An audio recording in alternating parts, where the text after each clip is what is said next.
Nesse mês de março nós estamos numa jornada de fé para finanças, onde nós desejamos ensinar a igreja de Jesus que a prosperidade financeira faz parte das promessas de Deus para o seu povo e que nós temos a capacidade de alcançar paz financeira em todas as áreas das nossas vidas. Então, nós temos nos aprofundado a respeito da fé bíblica para as nossas finanças e hoje nós continuaremos nessa jornada.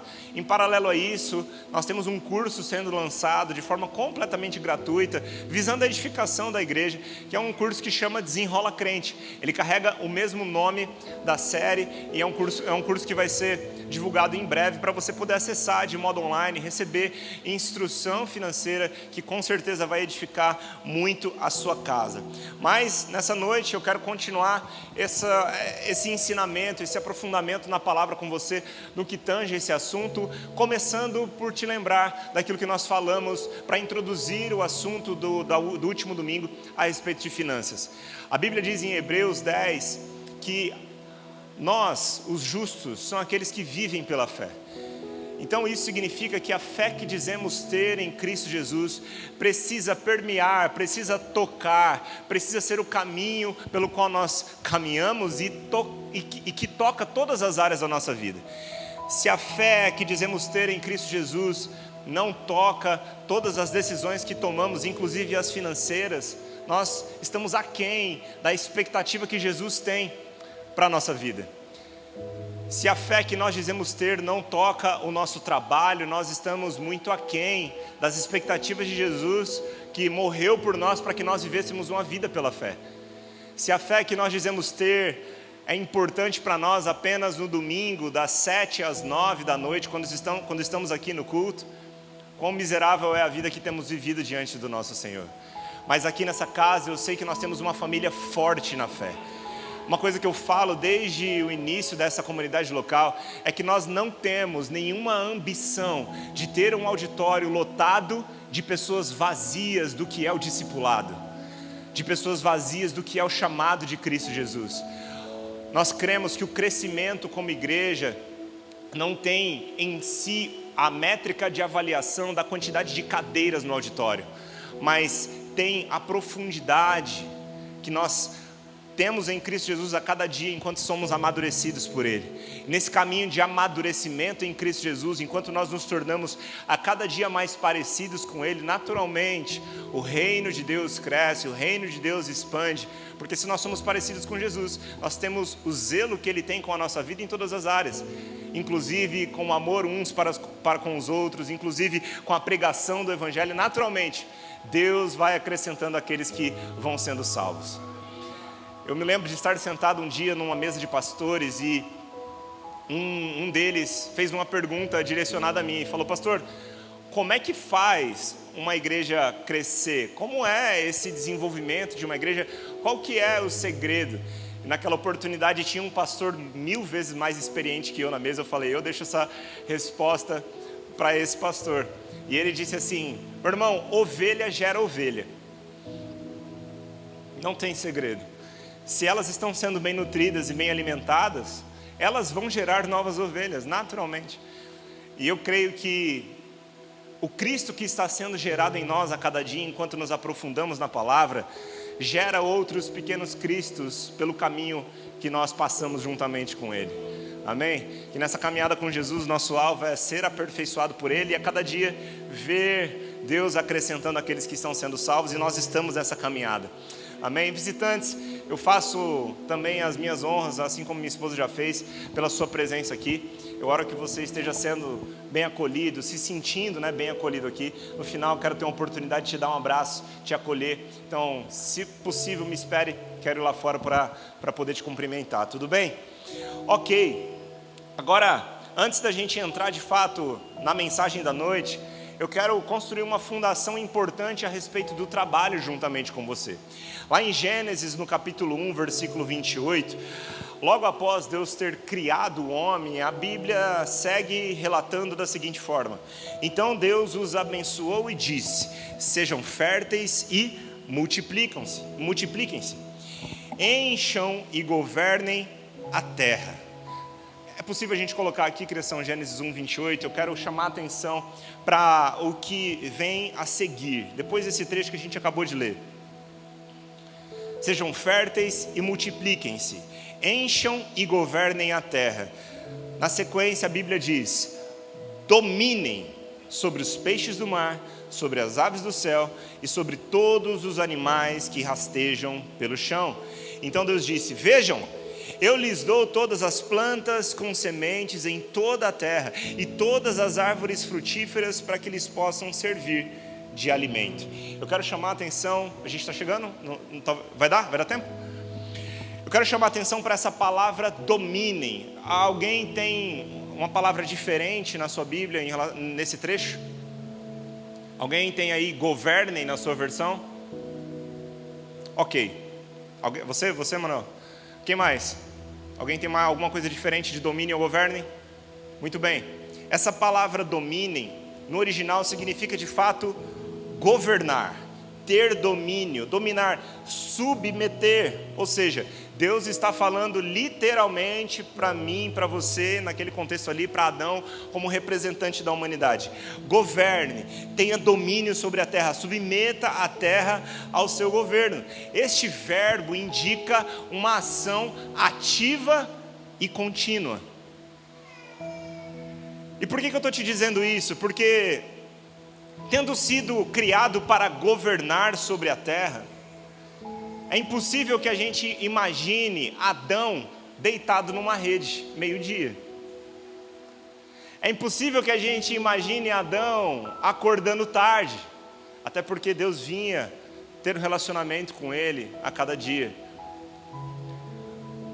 O fato de Adão ter sido criado e ter sido entregue a ele esse comissionamento de governo, nos faz entender que Adão recebe o primeiro trabalho da história da humanidade.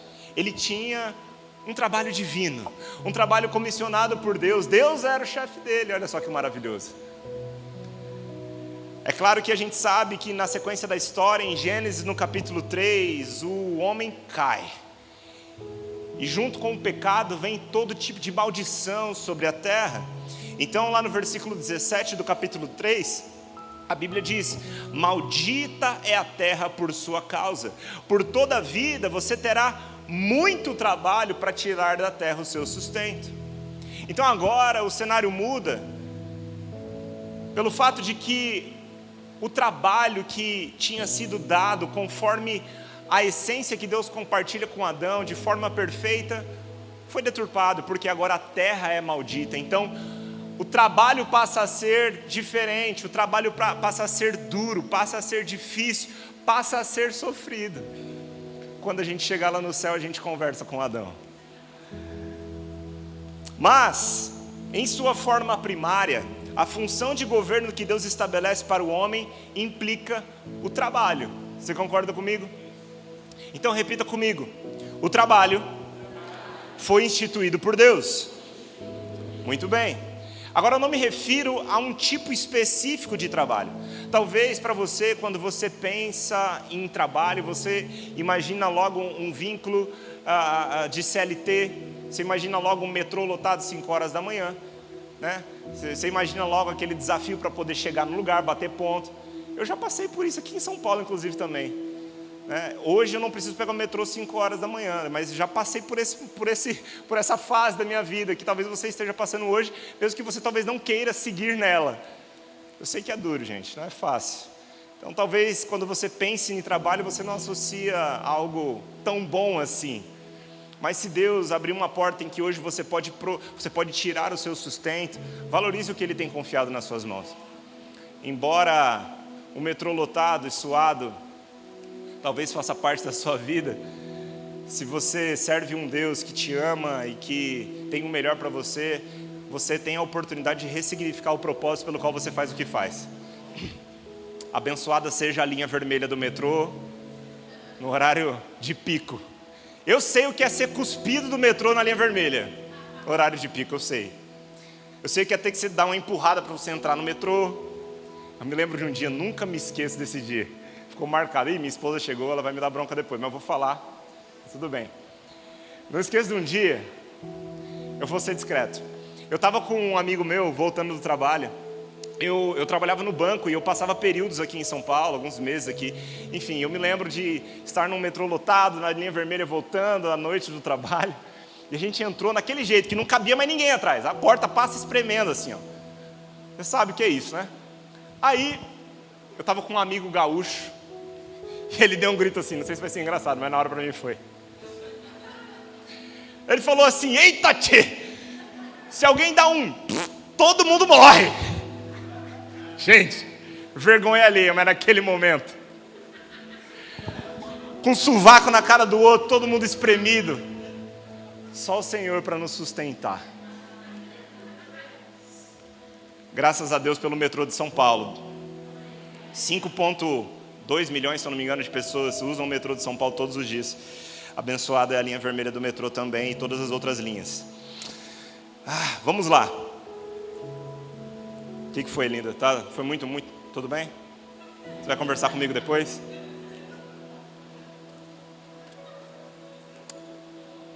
Muito bem. Agora, a gente não deve pensar que esse tipo de trabalho, ou qualquer outra espécie de trabalho, talvez você é um empreendedor e quando você pensa em trabalho você vai logo lá no seu empreendimento. A gente não deve pensar que esse ou qualquer outro tipo de trabalho é superior, por exemplo, ao trabalho de alguém que dedica a vida para cuidar da sua própria casa. Eu me lembro que a minha avó, que faleceu no ano passado, ela foi a pessoa que eu mais vi trabalhar na vida e ela dedicou a vida para trabalhar em casa. Eu me lembro, minha avó teve 6 filhos. O expediente dela começa quando acorda e termina quando dorme. Era assim. Então eu quero encorajar você a expandir um pouco a sua mente a respeito do trabalho, mas caminhando com essa essência, porque a gente vai passar em alguns princípios importantes que vão ressignificar, talvez, a sua mentalidade acerca do que você toca com as suas mãos hoje. Sabendo que Deus é bom e que tudo que provém do alto é cheio de bondade, eu quero te encorajar a declarar: trabalhar é bom. Diga isso para você mesmo. Vamos mais uma vez, só para dar tempo de você fazer uma cara melhor para você mesmo. Vamos lá. Trabalhar é bom. Alguns falando somente pela fé, escorrendo lágrimas dos olhos. Mas é isso. Eu sei que eu não preciso me esforçar muito para falar que o trabalho é importante na nossa vida, porque eu estou em São Paulo, né? Aqui o trabalho é diferente. O nosso trabalho é fazer as pessoas entenderem que não só o trabalho é importante, né? Se deixar, tem crente que não vem para a igreja domingo porque está chovendo, mas se deixar, trabalha de domingo a domingo ainda que chova canivete. É ou não é? É, gente. Tem tempo 24 horas para o chefe, mas não tem tempo para a família e para o Senhor. Eu sei que o trabalho aqui é o contrário, mas eu preciso começar fundamentando algumas coisas. E a gente vai, ao longo dessa noite, construindo alguns princípios importantes. Hoje eu quero falar com você sobre a perspectiva bíblica do trabalho, olhando para um homem de muito sucesso, que marcou a sua história e o seu tempo trabalhando para a glória de Deus. Eu quero passear com você na história de José, e eu trago o título da mensagem dessa noite: do poço ao palácio. Então, se você está aí com as suas anotações, com o seu bloco de notas, anote aí esse título, abre o seu notes aí do celular, para você também fazer as suas anotações, e captar 11 princípios, que eu quero compartilhar com você nessa noite. 11 princípios para ser bem-sucedido, se mantendo fiel a Deus. A trajetória desse homem de Deus nos inspira muito. E eu quero convidar você para abrir sua Bíblia comigo lá em Gênesis 37, 2. Gênesis capítulo 37, verso de número 2. Eu vou passar com você por alguns textos. Talvez você não tenha tempo de abrir comigo em todos, mas a criação vai colocar aqui comigo. Vai dar ou não? A criação vai colocar aqui comigo, você pode acompanhar no telão também, se você não conseguir abrir a tempo, amém? Minha garrafa está por aí? Ah, tá, obrigado. Gênesis 37, 2. A Bíblia diz o seguinte: esse é o relato de Jacó e sua família. Quando José tinha 17 anos, cuidava dos rebanhos de seu pai. trabalhava com seus meio-irmãos. Repita comigo, trabalhava. Muito bem, José trabalhava com 17 anos. E o contexto aqui, José era filho de Jacó. E ele trabalhava, como a Bíblia diz, cuidando dos rebanhos de seus pais. E ele tinha muitos irmãos. E agora a gente vai entender na sequência o panorama da relação de José com os seus irmãos. A Bíblia diz no versículo 3 que Jacó amava José mais do que qualquer outro de seus filhos, porque José havia nascido quando Jacó era idoso. Então o que acontece aqui no contexto? Pelo próprio comportamento do pai, José já atraía para si, como filho preferido do pai, ódio dos seus irmãos. Está comigo até aqui? Só que a relação, que já era complicada, se agravaria ainda mais no decorrer da história. Versículo 5 diz: certa noite José teve um sonho, e quando contou a seus irmãos, eles o odiaram ainda mais. Ouçam esse sonho que eu tive, disse ele. Estávamos no campo, amarrando feixes de trigo. De repente, meu feixe se levantou e ficou em pé, e os seus feixes se juntaram ao redor do meu e se curvaram diante dele. Versículo 8. Seus irmãos responderam: você imagina que será nosso rei? Pensa mesmo que nos governará? E o odiaram ainda mais por causa dos seus sonhos. Olha só, repita isso comigo: por causa dos seus sonhos. É importante que isso fique muito claro. E na sequência diz: e da maneira como os contava. Meu irmão, podem até te tolerar por quem você é, mas por causa dos seus sonhos, muitos vão te odiar, muitos vão te invejar. Até que os sonhos de Deus se cumpram na sua vida, eles vão causar mais inveja do que apoio. Uma vez que os sonhos que Deus nos deu se cumprem, o que acontece na maioria das vezes é que muitos são atraídos de uma forma a se interessar por aquilo que nós estamos vivendo. Mas até que esse dia chegue, nós vamos atrair mais inveja do que apoio. E você precisa estar pronto para isso. José estava ouvindo dos seus irmãos algo do tipo: acorda para a realidade. Você trabalha aqui no fundo da casa do pai, cuidando do rebanho, e você acha que você vai se tornar rei? Nunca.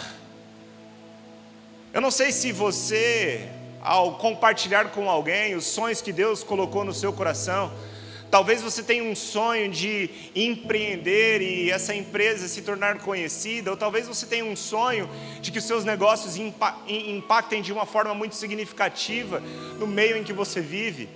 Talvez o seu sonho seja grande demais para quem te cerca, ao ponto de você receber muitos desencorajamentos acerca dele. E por isso eu quero compartilhar com você uma primeira chave importante para nós aqui.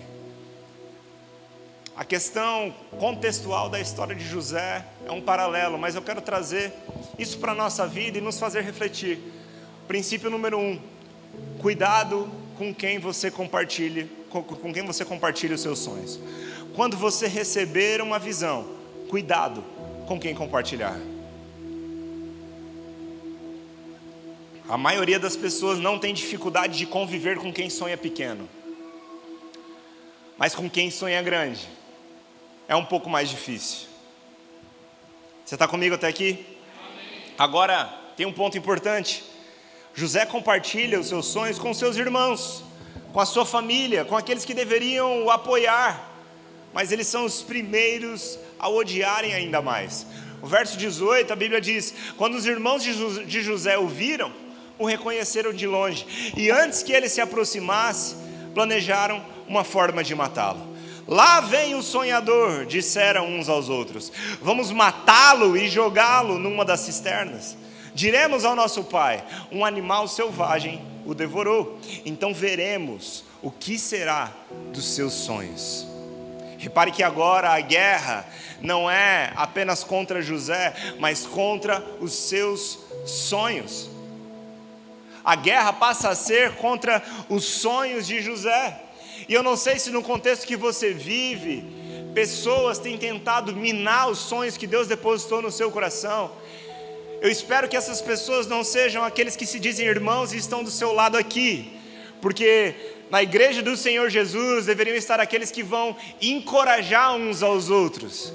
Mas ainda que neste caminho de aperfeiçoamento nem todos tenham essa mentalidade e maturidade, eu quero entregar para você um segundo princípio muito importante com a vida de José. Mesmo quando traído, não deixe de sonhar.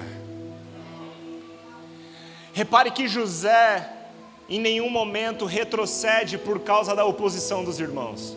A Bíblia não diz que em nenhum momento José pensou em contar uma história diferente. A Bíblia não diz que em nenhum momento José retrocedeu na visão que Deus colocou no coração dele. Inclusive, a Bíblia não relata nenhum murmúrio de José por ninguém ter o apoiado. Talvez você tenha um sonho que não condiz em nada com a realidade que você tem hoje, assim como era a realidade de José. Trabalhando no fundo da casa do pai, tendo recebido de Deus um sonho de que se tornaria como um rei.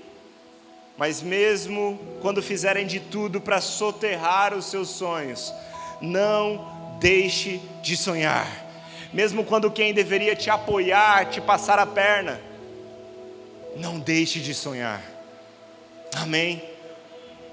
Na continuidade, versículo 23, a Bíblia diz assim: quando José chegou, os irmãos lhe arrancaram a linda túnica, olha só, um símbolo de algo que ele havia recebido do seu pai, um símbolo de alguém que é amado, cuidado.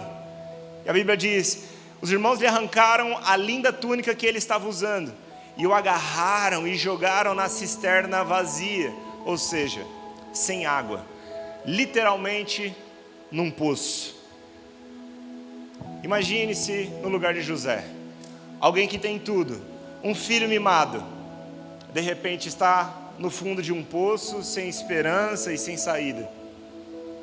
Mas sabe o que é interessante nas histórias bíblicas?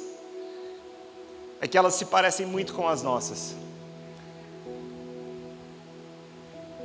Talvez você já tenha passado por um momento de grande deleite ou de grande fartura na sua vida e hoje se encontra num momento de baixa e, assim como José, talvez no fundo de um poço, onde naturalmente parece não haver nenhuma saída.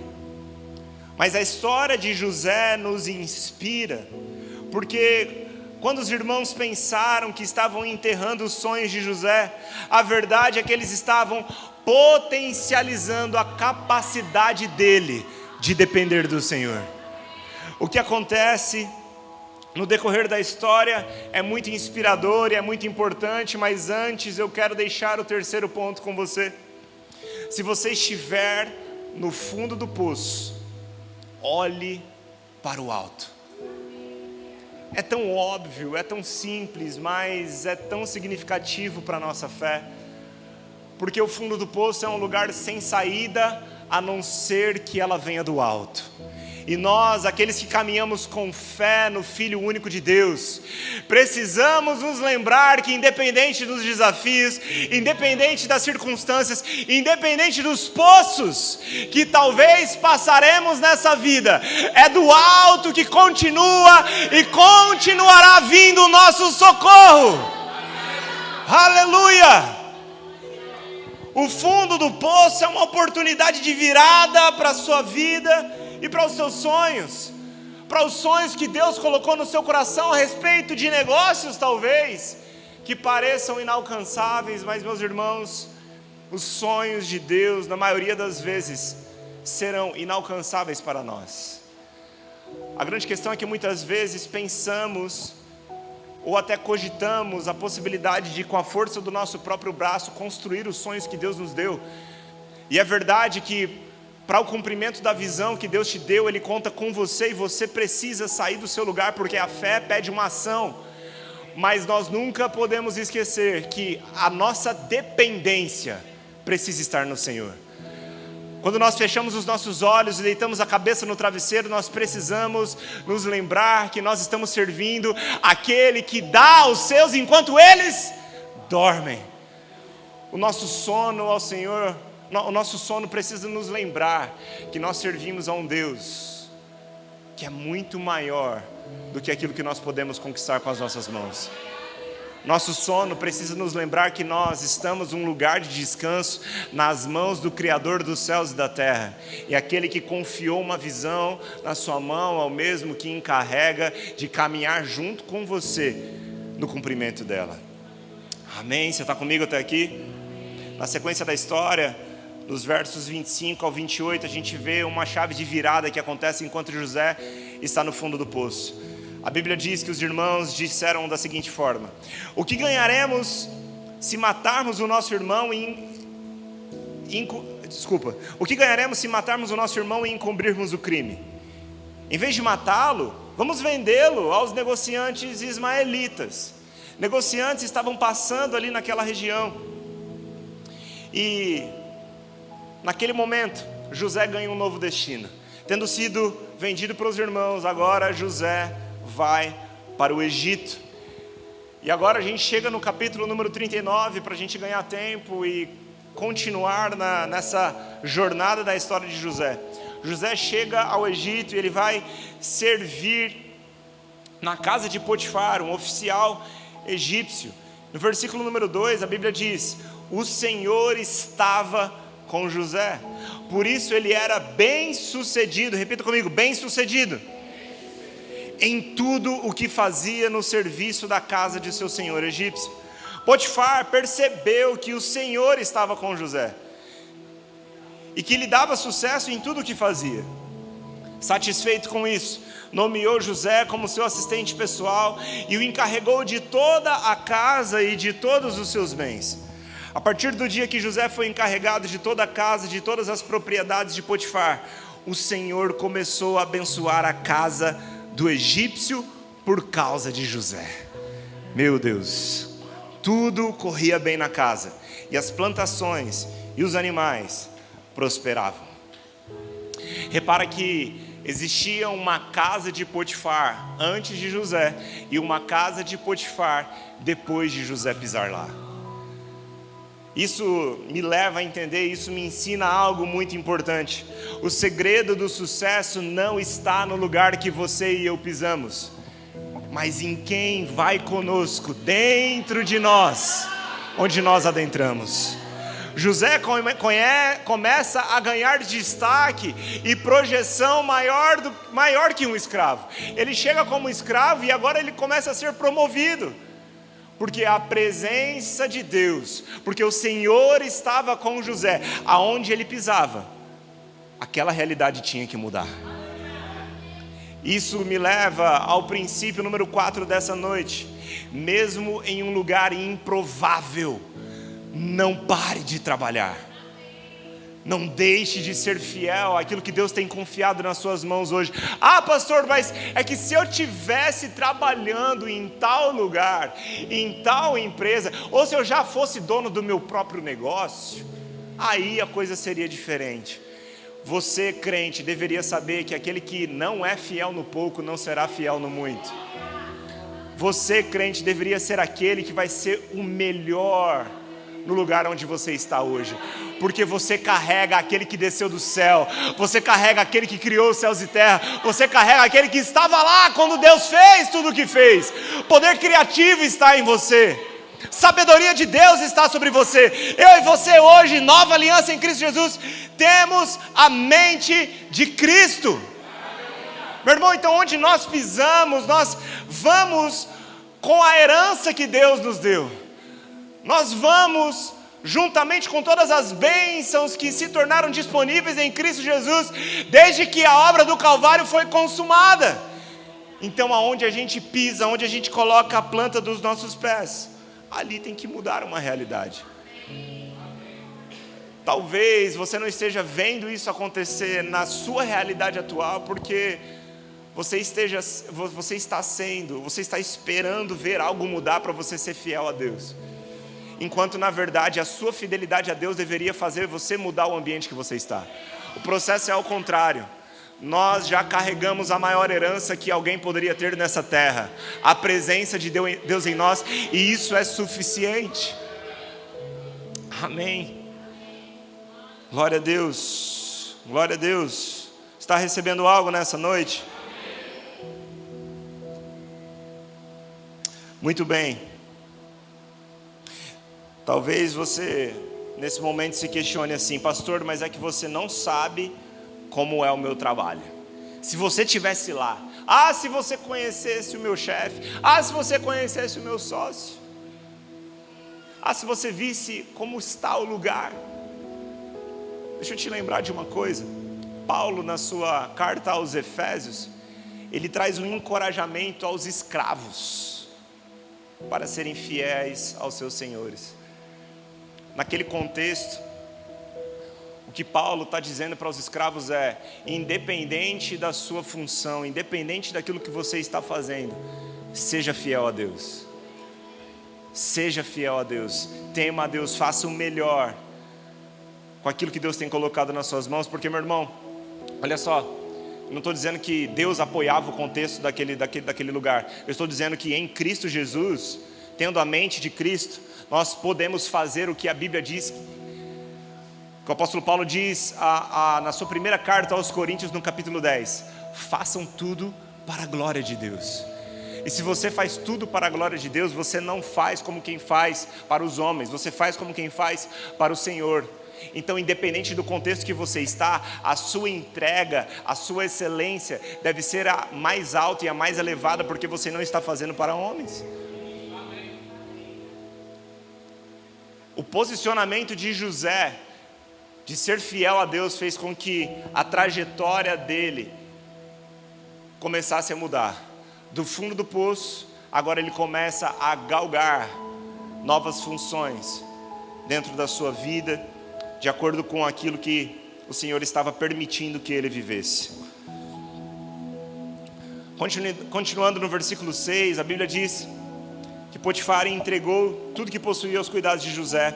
E a Bíblia diz: e tendo como administrador, não se preocupava com nada, exceto com o que iria comer. Olha só, o ponto que Potifar chega: não se preocupava mais com nada, porque José estava administrando tudo. Agora, a Bíblia diz algo importante aqui na sequência. Olha só, José era um rapaz muito bonito e de bela aparência. E aqui começa um problema. Se você não se sente tão avantajado na sua beleza, você pode começar a dar um glória a Deus, porque olha o problema que José enfrenta por causa disso. E logo a esposa de Potifar começou a olhar para ele com desejo. Venha, deite-se comigo, ordenou ela. Fiz uma voz de mulher de Potifar. Venha, deite-se comigo. A voz diabólica. Proposta do inimigo. Se ele fosse feio, ele não ia ter problema nenhum, né? Se ele não tivesse nada de beleza, ele não enfrentaria esse problema. Mas bonito e trabalhador, a gente sabe que está em escassez, não é mesmo, mulheres? Bonito, crente, trabalhador, honesto, fiel, tá difícil. Mas não nessa casa. Cadê os homens aí, tementes ao Senhor? É o momento de vocês, gente, pelo amor de Deus. É o momento de você dar glória a Deus e levantar para as irmãs te ver. Em nome de Jesus! Cadê os homens trabalhadores aí? Meu Deus do céu. Glória a Deus, vamos lá. Na sequência, versículo número 8, olha só o que a Bíblia diz. Olha o posicionamento de José. José recusou e disse: meu senhor me confiou todos os bens de sua casa e não precisa se preocupar com nada. Ninguém aqui tem mais autoridade que eu. Ele não me negou coisa alguma, exceto a senhora, pois é a mulher dele. Como poderia eu cometer tamanha maldade? Estaria pecando contra Deus. A mulher continuava a assediar José diariamente, mas ele se recusava a deitar-se com ela. Repare que José, ele foi assediado por propostas erradas, mas não deixou de ser fiel a Deus. Para te tirar do caminho, o diabo vai te apresentar, vai te assediar com propostas erradas. E sabe qual que é o maior problema? Na maioria das vezes elas não vão vir pintadas descaradamente de más propostas. E aí é onde muitos se confundem. Porque na maioria das vezes elas vão parecer propostas muito boas, mas nem toda porta que se abre é de Deus. Um dos maiores enganos da vida é você ter sucesso, é você ser bem sucedido naquilo que Deus não te chamou para fazer. Eu quero te levar a refletir nas portas ou nas propostas que você já recebeu um dia e se preparar para aquelas que virão. Porque proposta suja tem o tempo todo, em todo lugar. Lembra do diabo apresentando propostas para Jesus enquanto ele estava sendo tentado no deserto? Se o diabo não poupou nem Jesus, você acha que ele vai te poupar por quê? Ele vai te assediar. Mas se você estiver num caminho de cristificação diariamente, ou seja, num caminho onde o Cristo está sendo forjado em você, onde você é sensível à voz de Deus, onde você tem um relacionamento com Deus ao ponto de saber identificar pelo testemunho interior, pela fidelidade das propostas, a palavra ou não, de saber aquilo que provém de Deus e aquilo que não provém de Deus. E eu quero te dar uma chave muito importante aqui. Deus nunca vai te oferecer nada que te tire do caminho dele. É tão simples isso, gente. Mas é que tem momentos, e eu sou pastor, então eu lido com as mais diversas histórias, com os mais diversos momentos decisivos, onde as pessoas muitas vezes buscam conselhos, e nós não estamos aqui para determinar nada na vida de ninguém, mas para apontar a luz do Evangelho, para que as pessoas possam enxergar em Cristo, pelo relacionamento com o Espírito Santo, as respostas que elas precisam. O papel do pastor é como alguém que acende a luz num quarto bagunçado. A gente ajuda acendendo a luz, mas quem precisa ver, identificar e tomar as decisões somos nós. E nessas conversas eu vejo muitas vezes irmãos muito alegres compartilhando propostas que não parecem muito bem de Deus. Quem sou eu para julgar se não for descaradamente algo contrário à palavra? Eu preciso falar. Mas muitas vezes a felicidade de algo que parece bom precede uma tragédia por causa de uma proposta que vai te tirar do caminho de Deus. É muito importante que você esteja sensível. E aqui eu entrego o ponto número 5 para você. Quando assediado por propostas erradas, mantenha sua fidelidade a Deus. Os filhos de Deus não são guiados por propostas, mas são guiados por propósito. Você está comigo aqui? Amém. Os filhos de Deus não são guiados por propostas, mas são guiados por propósito. Não tenha medo de dizer não para as propostas que talvez te paguem muito bem, mas que te custam a sua fidelidade a Deus e o chamado dele para a sua vida. Não tenha medo de dizer não para propostas que te paguem muito bem, mas que te custam sua fidelidade a Deus e ao chamado dele para a sua vida. Mesmo que as consequências naturais sejam grandes, assim como também foi para José. Por ter negado a mulher de Potifar. Você sabe que uma mulher rejeitada, ela normalmente se torna uma pessoa perigosa. Gastei os homens, agora vou gastar um pouquinho as mulheres. Vocês me amam ainda? Alguém me ama nesse lugar? Graças a Deus que aqui só tem mulher de Deus. E também homens que não ficam perambulando por aí, brincando com o coração das mulheres. Versículo 19. Acontece um fato marcante na vida de José. José é preso. A mulher lança uma falsa acusação contra ele. E José é lançado na prisão. Ela lança uma acusação de assédio e a palavra da mulher de Potifar prevalece. Versículo 19, a Bíblia diz: ao ouvir contar como José Ao ouvir a mulher contar como José havia tratado, Potifar se enfureceu. Pegou José e lançou na prisão onde ficavam os prisioneiros do rei, e ali José permaneceu. Mas olha só que interessante o versículo número 21. Mas o Senhor estava com ele na prisão e o tratou com bondade. Fez José conquistar a simpatia do carcereiro que, em pouco tempo, encarregou José de todos os outros presos e de todas as tarefas da prisão. O carcereiro, olha só, mais uma vez, não precisava se preocupar com nada, pois José cuidava de tudo. O Senhor estava com ele e lhe dava sucesso em tudo o que fazia.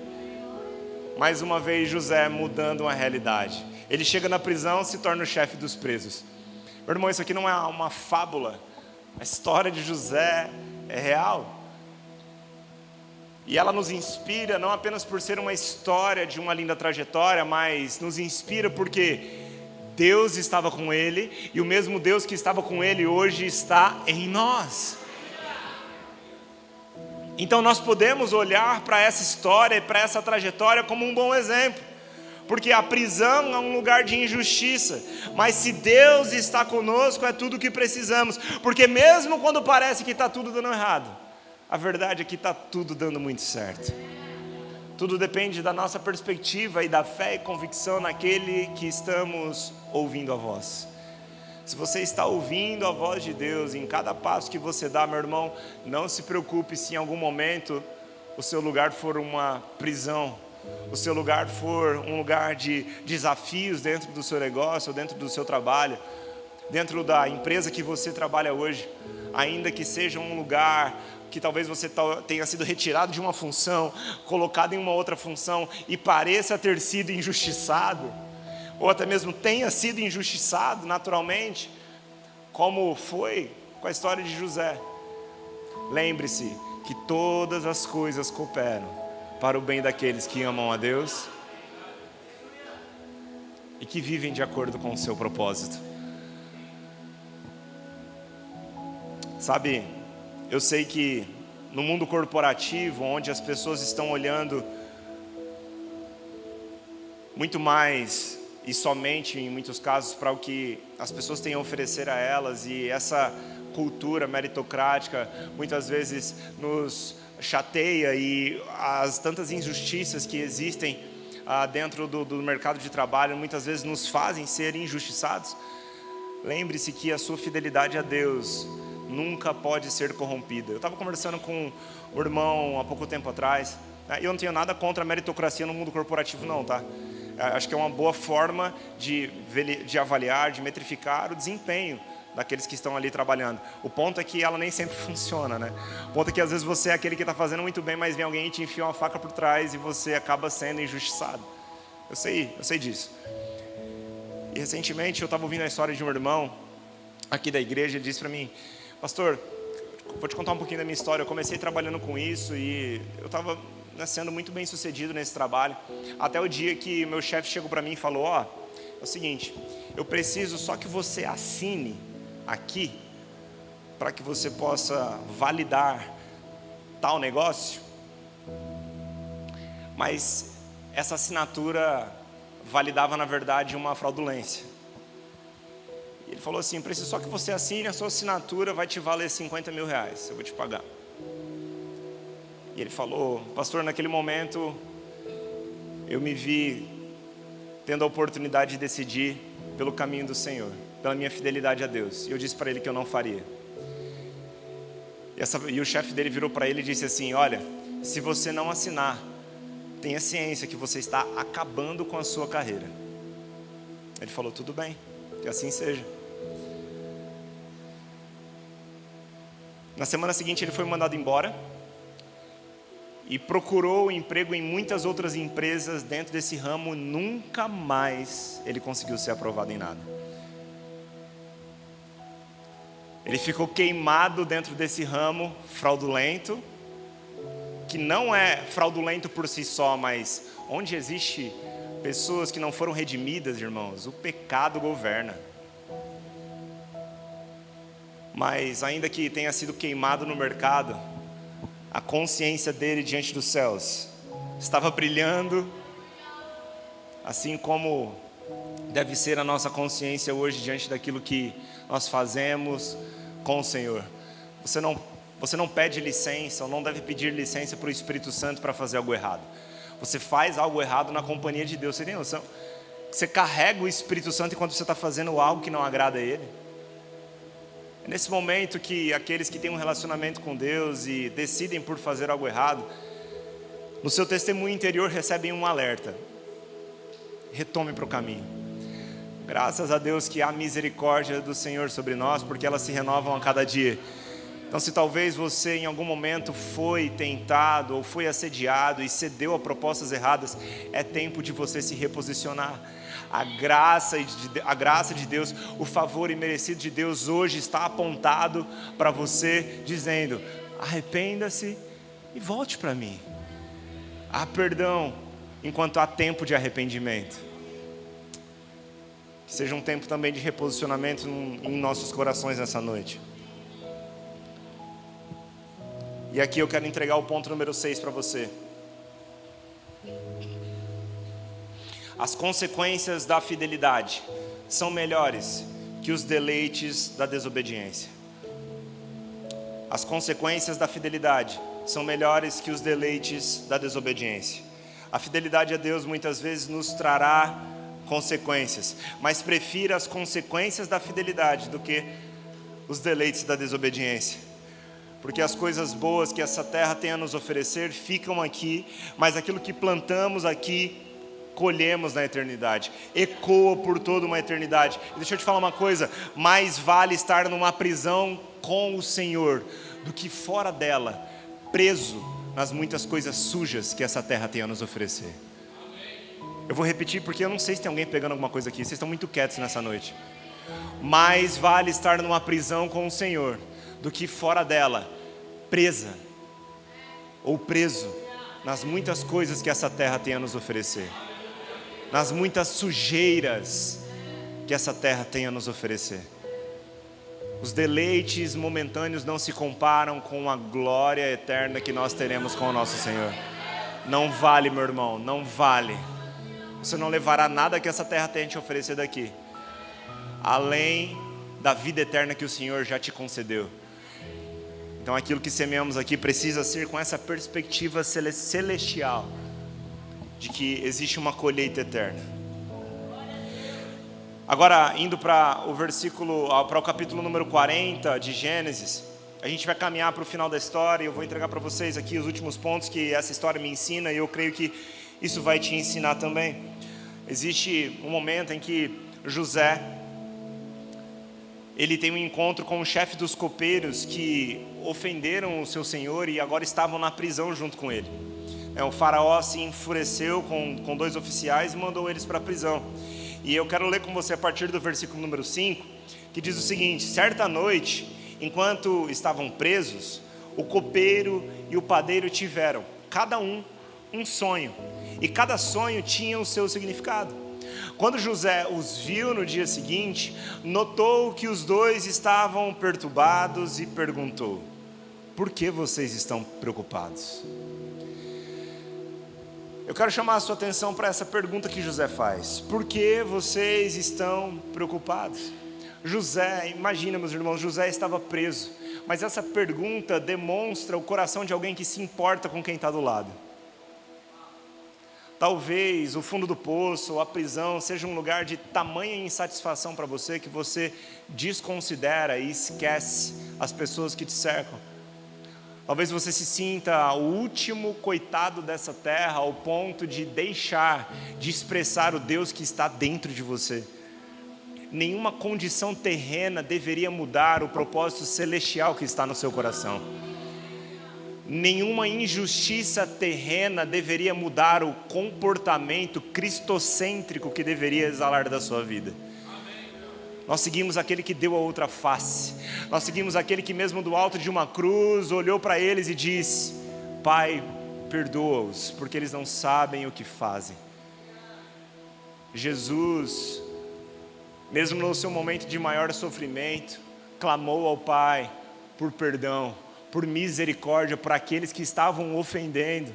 Eu sei que, naturalmente falando, é muito difícil pensar em agir dessa forma, mas se nós estamos num caminho de aperfeiçoamento espiritual, sendo aperfeiçoados pelo mesmo Espírito que ressuscitou Jesus, eu e você precisamos nos lembrar que as atitudes de Cristo devem ser um exemplo para nós, não apenas para a gente ouvir, mas para que a gente pratique.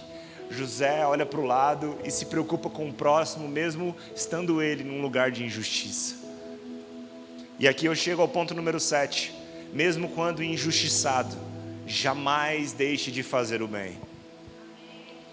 Muitos pensam: pastor, mas se eu estou na desgraça, como é que eu vou abençoar alguém?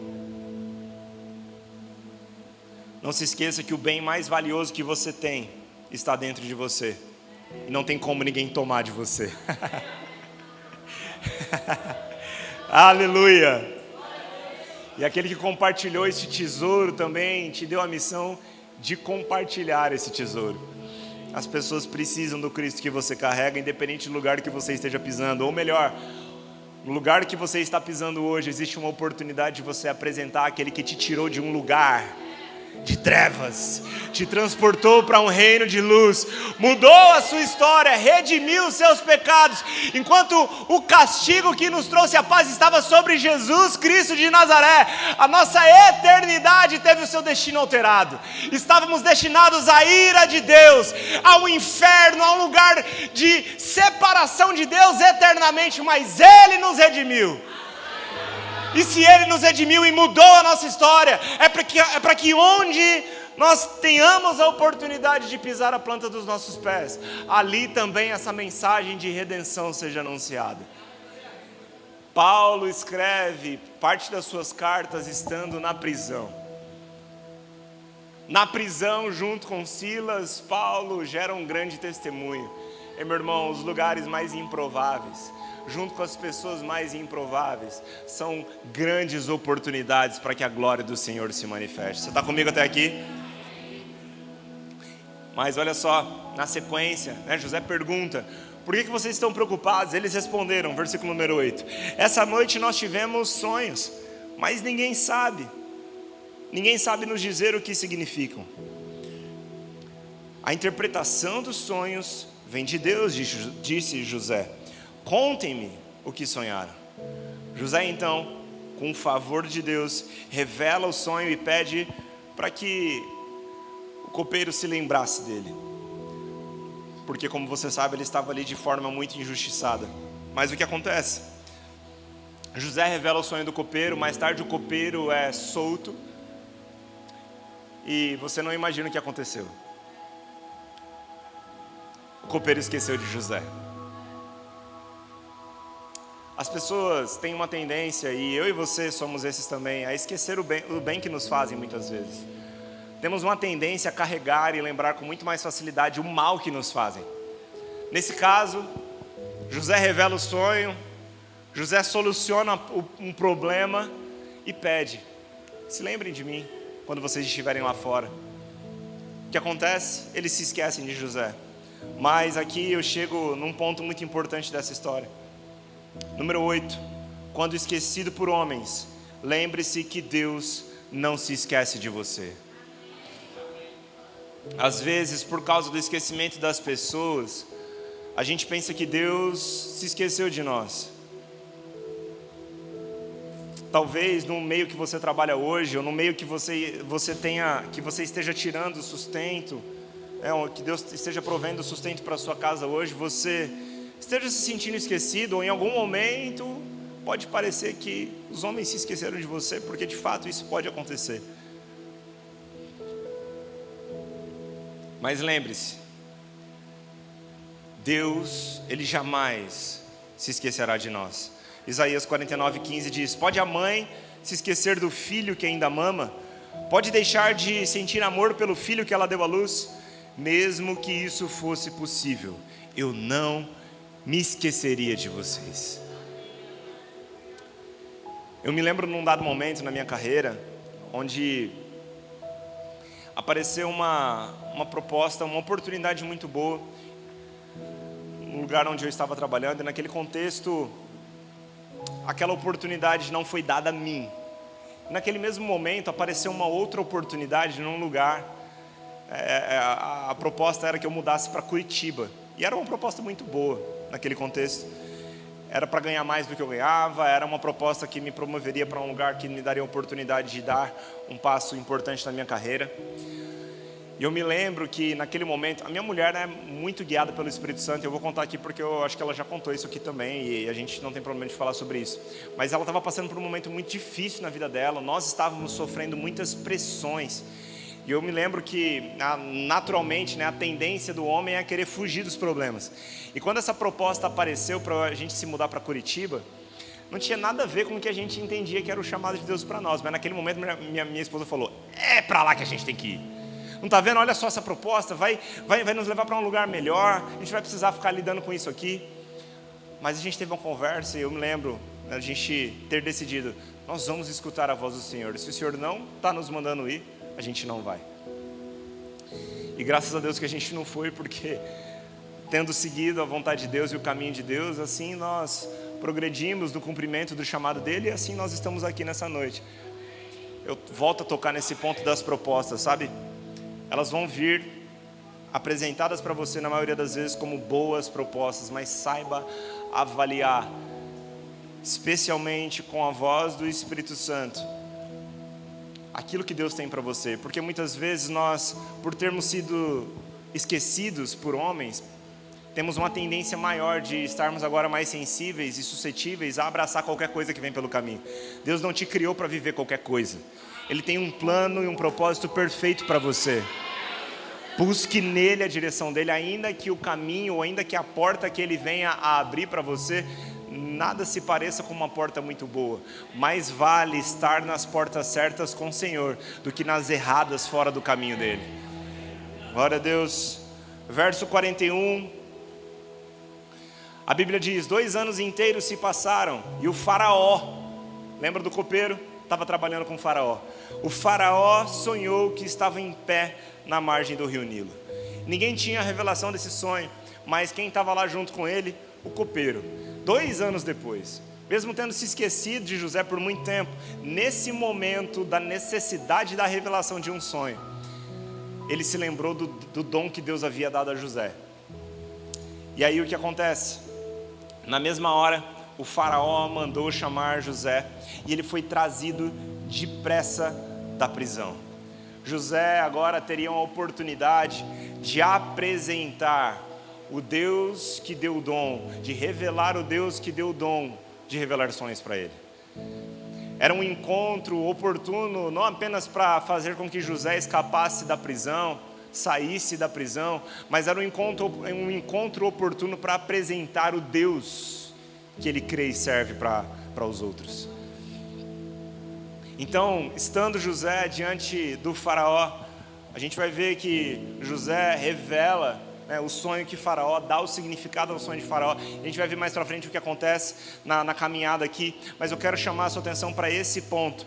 Todo o interesse nas suas habilidades é uma oportunidade para você apresentar aquele que te capacita. E o ponto número 9 é, quando se interessarem no que você tem, não deixe de revelar quem vive em você. Eu me lembro muitas vezes, quando eu estava imerso no mercado de trabalho convencional, trabalhando no banco, no meu contexto, onde, por ter alcançado bons resultados, por estar sendo promovido muito rapidamente, eu galguei 3 cargos importantes de uma forma muito rápida dentro do banco. Eu me lembro também que eu era o gerente mais novo que tinha na minha região, eu estava ascendendo muito bem na minha carreira.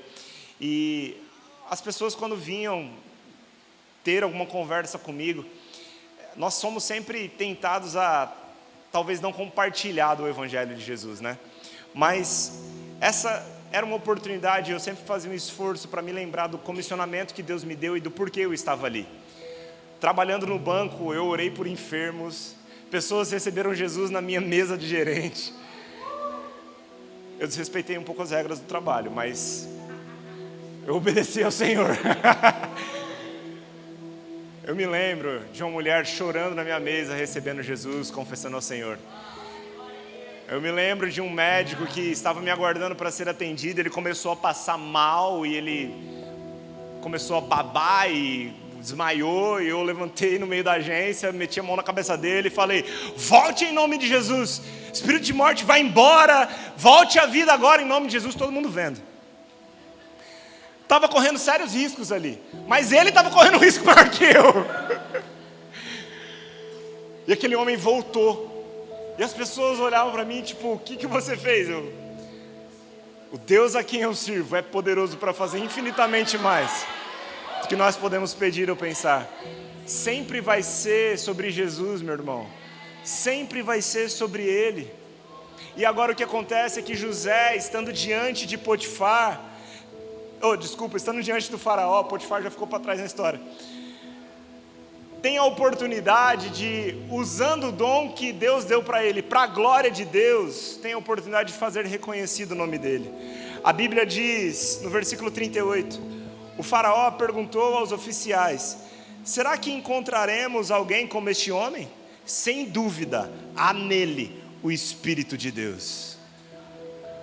Meu irmão, independente do tipo de ambiente que você trabalha ou atua, lá é uma oportunidade para que até os ímpios reconheçam a glória de Deus que habita em você. Porque afinal de contas, foi para eles que nós somos chamados. É no mundo de trevas que se faz necessária a luz.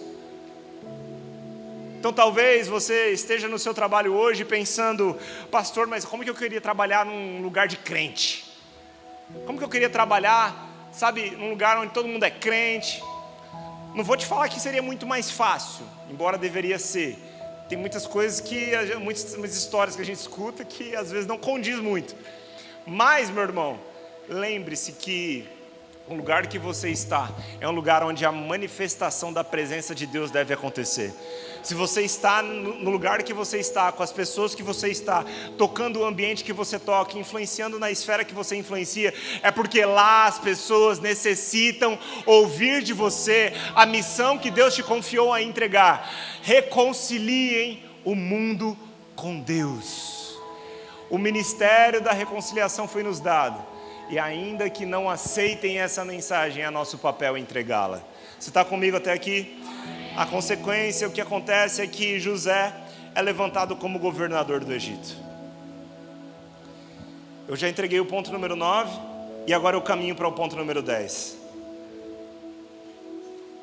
José foi levantado como governador do Egito, mas eu não quero te deixar de lembrar que antes teve o poço e teve a prisão, até que chegasse esse momento.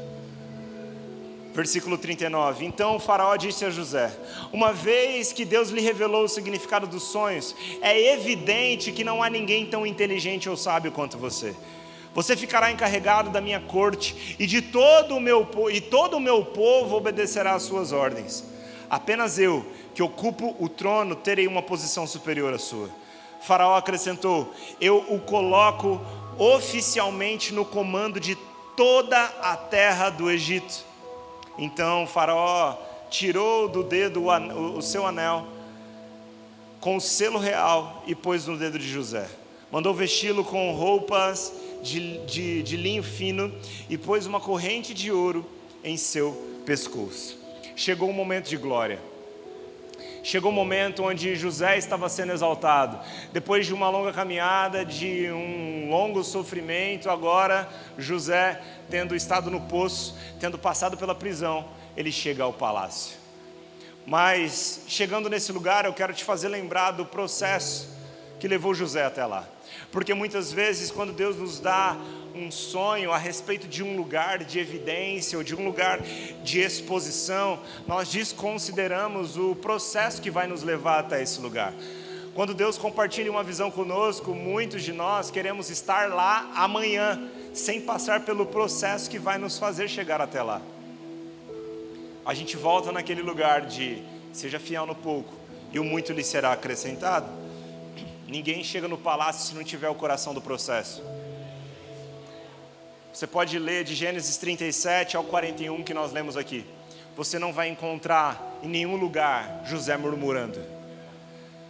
José poderia ter se feito de coitado e ter ficado em qualquer um dos lugares de sofrimento que ele passou, numa posição de injustiçado. Mas o posicionamento de José sempre foi condizente com a fé que ele carregava. Independente de onde ele passou, os processos vão nos levar até esse lugar. Talvez você esteja descontente com o lugar que você está hoje, mas se você está seguindo a voz do Cristo, permaneça. É neste lugar que Deus está te capacitando para o seu destino final. Amém? Então, número 10, quando sonhar com o palácio, prepare o seu coração para o processo.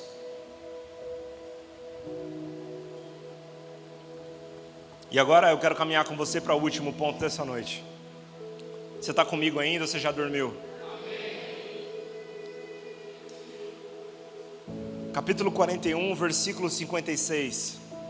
Eu sei que a mensagem hoje é um pouco mais densa, nós estamos lendo muito a Bíblia, mas eu espero que, assim como eu, você esteja sendo edificado pela exposição da rica, insubstituível e poderosa palavra de Deus. 41, 56 diz o seguinte: quando faltou alimento em toda parte, José mandou abrir os armazéns e vendeu cereais aos egípcios, pois a fome era terrível em toda a terra do Egito. Gente de todos os lugares iam ao Egito comprar cereais de José, pois a fome era terrível no mundo inteiro. Haveria um tempo, e José, sabendo disso, foi encarregado por Deus, mediante a mão do faraó que fez com que ele entrasse, canetasse ele para entrar, mas José foi promovido por Deus para estar num lugar onde agora, tendo a função que ele recebeu do faraó, ele pudesse agora salvar um povo. José foi responsável por armazenar alimento para a sobrevivência na fome que haveria de chegar. Quando esse tempo chegou, perceba uma coisa: ele havia adquirido antes, no processo, a habilidade para armazenar comida. Eu não sei você, mas se nas prisões de hoje não existe uma superabundância em alimento, imagine naquela época. José esteve num lugar, passar necessidades e provavelmente fome na prisão, fez com que ele desenvolvesse uma habilidade que ele precisaria no futuro, que é administrar alimento para o benefício de muitos. E agora quem aparece precisando de comida? Os seus irmãos. Gênesis no capítulo 45, versículo 7, tem a resposta de José aos seus irmãos depois de ter se encontrado com ele. Aqueles que haviam traído José, aqueles que haviam lançado José no poço, aqueles que deveriam apoiar José, mas o apunhalaram pelas costas, agora precisavam de José. E nesse momento, meu irmão, não existe quem te viu passar na prova e não te ajudou. Não está na Bíblia esse versículo. Quando vê você na bênção, vai se arrepender, não é assim? Não é de Deus. Nada contra a autora dessa canção, mas a gente precisa passar ela pelo filtro da palavra. Nós seguimos aquele que dá outra face, amém? E é interessante que José, ele passa pelo momento de perdoar os seus irmãos. Ele chora de uma forma compulsiva, liberando perdão para os seus irmãos. E no versículo 7, a Bíblia relata a resposta dele. Está escrito da seguinte forma: Deus me enviou adiante para salvar a vida de vocês e de suas famílias e para salvar muitas vidas. Repare o propósito. Deus me enviou adiante de vocês para salvar a vida de vocês. Olha o propósito envolvido nisso. Para salvar a vida de vocês e de suas famílias e para salvar muitas vidas. É impressionante a consciência de propósito desse homem. Enquanto ele esteve na prisão, enquanto ele esteve no poço, ele não perdeu a consciência do propósito do sonho que Deus deu para ele, ainda que ele não enxergasse como seria o processo que levaria ele até lá. Mas estando no poço, José ficou com os sonhos de Deus. Estando na prisão, José não se esqueceu dos sonhos de Deus. Talvez você tenha engavetado os sonhos que Deus compartilhou com você a respeito de negócios, a respeito de projetos, a respeito de empresas. Eu não sei qual é a visão que Deus compartilhou um dia no seu coração a respeito do seu futuro profissional, mas eu quero te lembrar que existe um propósito divino para o cumprimento dessa visão. E é por causa desse propósito, com a consciência de que estamos engajados em um propósito muito maior do que nós devemos permanecer, que nós devemos continuar. Um dia, quando estaremos diante do nosso Senhor, quando estivermos diante do nosso Senhor, nós devolveremos a Ele a coroa que recebemos um dia, a coroa que tem a ver com a recompensa terrena que recebemos por ter o cumprimento ou não do propósito que estamos vivendo nessa terra. Um dia passaremos pelo tribunal de Cristo, conforme está relatado na palavra. E a palavra não relata que esse é um tribunal para condenação. Nós somos salvos pela graça, mediante a fé em Cristo Jesus unicamente. Mas nesse tribunal, irmãos, serão avaliadas as nossas obras. E nesse dia nós não seremos julgados por aquilo que necessariamente fizemos de bem ou de mal, mas seremos cobrados por aquilo que o Senhor nos chamou a fazer. Onde estão os talentos que Ele nos entregou? Lembra dessa parábola? O Senhor nos chamou a multiplicá-los. Os dons e talentos que Deus compartilhou conosco são para servir ao próximo. Não podemos guardar só para nós as habilidades que Deus nos deu, enquanto ela foi nos dada para servir ao próximo. José não titubeou com o sonho que Deus deu a ele, ainda que ele tenha vivido muitos desafios. Ele manteve os seus olhos fixos naquele que concedeu a promessa. E quando chegou no dia em que ele foi exaltado, ele não se esqueceu de quem caminhou com ele durante esse processo, por causa da incumbência do cumprimento de um propósito: salvar a muitos. Salvar a muitos. E aqui eu chego no versículo número 11. Quando exaltado, não se esqueça do propósito da prosperidade. Quando eu falo prosperidade, eu não falo apenas do ponto de vista financeiro.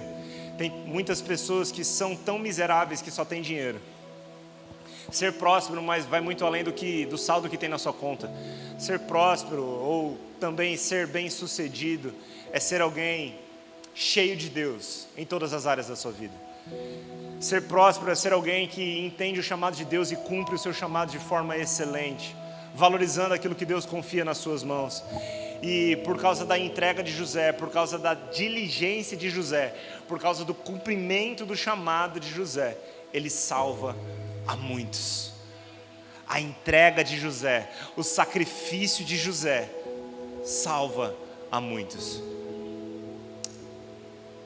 Isso deve te lembrar da história do Filho de Deus, que mesmo tendo passado pela morte de cruz, passou pela consciência da necessidade de cumprir o seu chamado em obediência a Deus, para salvar a muitos. Jesus usa a sua vida como um recurso para agradar a Deus, para que eu e você hoje fôssemos alcançados pela sua graça. Você está comigo até aqui? Deus, Ele te amou tanto, ao ponto de ter entregado o seu Filho para sofrer por você. E ressignificar o sofrimento de Jesus nos faz lembrar que esse sofrimento teve um propósito. Talvez você esteja passando por um momento de muito sofrimento na sua vida pessoal. Talvez você esteja passando por um momento muito desafiador, mas eu quero te lembrar, se você está seguindo um Cristo, o sofrimento, ele tem significado. Paulo estava glorificando ao Senhor enquanto estava na prisão, porque ele entendia que aquele sofrimento tinha um significado. Ele suportou o sofrimento dando graças a Deus, se alegrando com o Senhor, porque maior é aquele que estava nele. Meu irmão, eu quero te lembrar, não recue. Eu quero te dizer, eu quero declarar sobre a sua vida: você não vai parar por causa dos muitos desafios e sofrimentos que você vai enfrentar. Não pare. Que nós enfrentaríamos tribulações, isso nós já sabíamos. Jesus mesmo disse há muito tempo. Nós seguimos aqueles que morreram, nós seguimos aquele que morreu na cruz do Calvário, e as nossas inspirações como discípulos de Jesus também morreram, pendurados na cruz, perseguidos. Na nossa vida vai haver perseguição, mas eu quero te lembrar, meu irmão, que nada tire de você a consciência do propósito. Eu declaro em nome de Jesus que nenhuma porta do inimigo que se abrir diante de você vai ser uma pedra de tropeço no seu caminho. Eu declaro você sensível à voz de Deus no seu caminhar. Eu declaro que, em nome de Jesus, você não vai sucumbir às propostas terrenas em detrimento do cumprimento de um plano celestial. O propósito de Deus que foi entregue à sua vida será cumprido por completo até o último dia da sua vida, e nós teremos a oportunidade de olhar para trás e, ressignificando todos os sofrimentos que passamos nessa terra, poderemos dizer ao Senhor: valeu a pena. Obrigado por cada dia, obrigado por cada circunstância, obrigado por cada desafio, porque você estava comigo em meio a cada um deles. O Senhor nunca me abandonou, e mais vale, meu irmão, passar por todos os tipos de prova nessa terra, tendo o Senhor, do que ser guiado por qualquer tipo de desejo que nos afasta do caminho dele. Eu quero te lembrar, meu irmão, que nada vai te satisfazer mais plenamente do que desfrutando da presença de Deus, segui-lo diariamente, cumprindo o propósito que Ele te encarregou de cumprir. O sucesso nessa terra não é o mesmo sucesso do que é para Deus. Sucesso na vida não é ganhar muito dinheiro, sucesso na vida é agradar a Deus. Embora você possa ter muito dinheiro e usá-lo para agradar a Deus, o sucesso na vida está em cumprir o propósito que Deus nos confiou. José agradou a Deus com a sua vida, assim como Jesus também agradou a Deus com a sua vida, se entregando por completo por nós. Eu não sei como você chegou aqui nessa noite, eu não sei se talvez essa palavra seja muito distante para você, eu não sei se talvez o propósito que Deus concedeu a você seja algo tão obscuro ou esteja guardado numa gaveta que você não mexe há tanto tempo, que seja difícil de voltar a crer, de voltar a acreditar. Mas essa é uma noite em que Deus está desengavetando sonhos. Essa é uma noite em que Deus está ressignificando processos. Essa é uma noite em que Deus me trouxe aqui para te lembrar, meu irmão, minha irmã, aquele que prometeu é fiel para cumprir a boa obra. Aquele que começou a boa obra é fiel para completar. Aquele que te deu uma visão não é homem para que minta, nem filho do homem para que se arrependa. Ele disse que estaria contigo por todos os dias, até a consumação dos séculos, e isso é suficiente para fazer valer a pena toda a caminhada. E Ele está te chamando para caminhar com Ele. Ele está te chamando para, passo após passo, um dia de cada vez, correspondermos ao chamado dele. Vinde após mim, vinde após mim, vinde após mim. Jesus, em outras palavras, está nos dizendo: venha, venha enquanto eu te guio, venha enquanto eu vou à frente, venha enquanto você olha para mim. Todas as coisas no caminho, todos os buracos no caminho, todas as adversidades no caminho não serão maiores do que aquele que te guia, aquele que vai adiante de você, te fazendo caminhar com a certeza de que o autor e consumador da nossa fé nos leva ao cumprimento do chamado de Deus para a nossa vida. Eu e você não estamos aqui nessa terra para ocupar 1 metro quadrado, reproduzir, ganhar muito dinheiro, envelhecer e morrer. A nossa vida vale muito mais do que o dinheiro que a gente pode ganhar. E ainda que nós não venhamos a conquistar tudo que essa terra tem a nos oferecer, vale saber que nós caminhamos seguindo o próprio Deus. Porque é nesse caminho, no caminho de Deus, no caminho do Cristo, que nós cumprimos o nosso chamado. Quão vazio deve ser chegar no final da vida, olhar para trás e ver que vivemos uma vida vazia de propósito. De bilionários depressivos o mundo está cheio. A solução da sua vida não é dinheiro.